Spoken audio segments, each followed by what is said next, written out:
I'm in Silicon Valley at Meta's headquarters, home of Facebook, Instagram, WhatsApp, and other successful companies. We often think about Silicon Valley as a bastion of success. The secret to Silicon Valley's success is a popular topic with many different hypotheses. Was it a founder effect with early microchip companies starting by chance and a community building around them? Was it Stanford and its spinouts aggressively seeking military funding? Was it the synergy of Stanford, growing capital, growing talent, and companies feeding off each other? Was it the easy mobility created by California not enforcing non-compete agreements in the 19th century?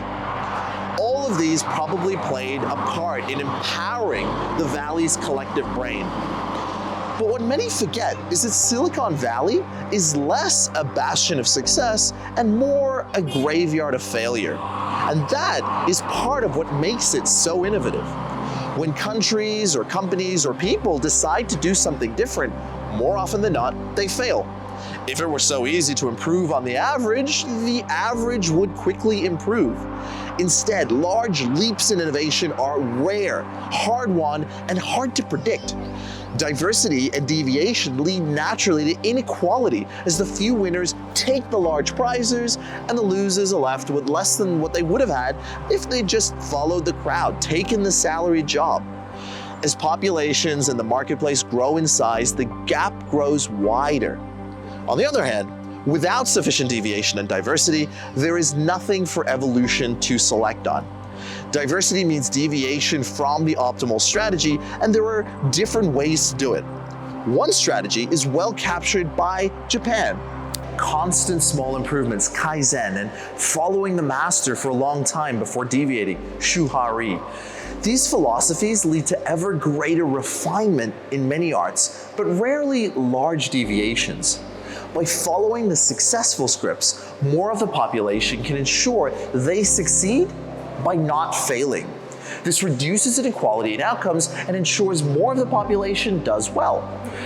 In many Asian countries where competition for limited university places and jobs is high, obedience and persistence are valued over creativity and cutting your losses, focusing more on your weaknesses rather than sharpening your strengths.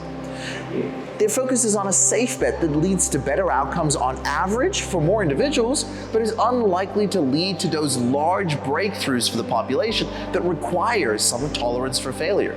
It's the Tiger Mom strategy. The other strategy is captured by Silicon Valley in the United States. A focus on individual freedom and creativity and freedom of speech. You be you, a go big or go home strategy over a more cautious risk aversion. Most of the time, at an individual level, the Asian strategy will lead to more success and less inequality of outcomes. But as a population, we may be better off under the American system. The few successes, the Amazons, the Apples, the Alphabets, and Metas, lead to a wealthier country as a whole, even if there's more inequality among its citizens. Which of these is a better strategy for your company or country? How can you optimize the power of your collective brain? It depends on many factors that I discuss in my book.